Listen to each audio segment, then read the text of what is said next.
gusta, pois a verdade é que sería un pouco larga. Entón, creo que vou a ir ao esencial e quedarme con dúas cousas. A primeira canción que me ven á mente pois é unha copla que dicía algo así: esa meniña que teño no colo é de un amor que lle chaman Manolo. Isto era unha canción de Rolo, unha canción de Berce que me cantaban de pequena, miña avoa e miña mai.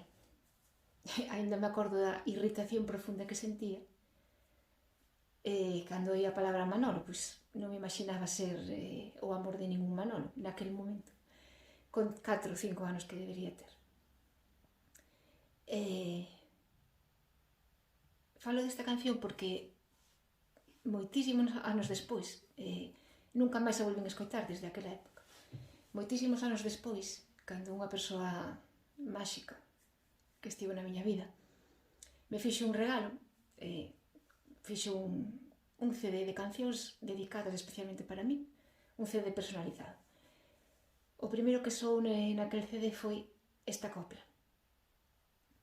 cantada por unha cantareira, por unha muller do pobo.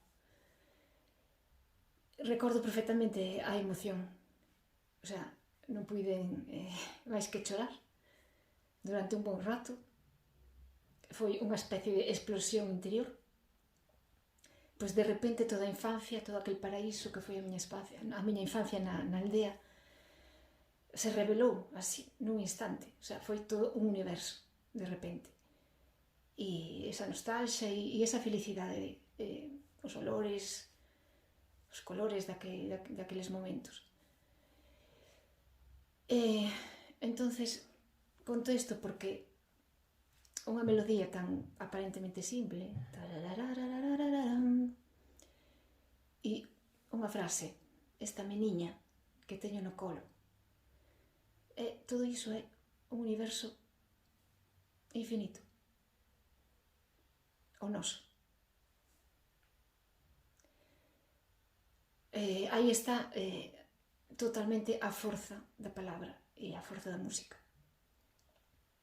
Hoxe en día, aínda lle lo canto ás miñas nenas, aínda que xa non son tan pequenas, sinten o mesmo que sentía el. Non me cantes iso, quen é Manolo, non quero ser de ningún Manolo. Pero esa canción nunca se me olvidou.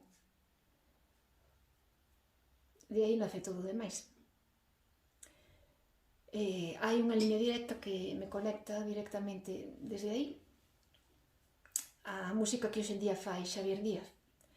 Non hoxe, sino a que leva facendo xa durante moitos anos, antes de que estuvera casado Feiras, con Berrogueto, incluso antes.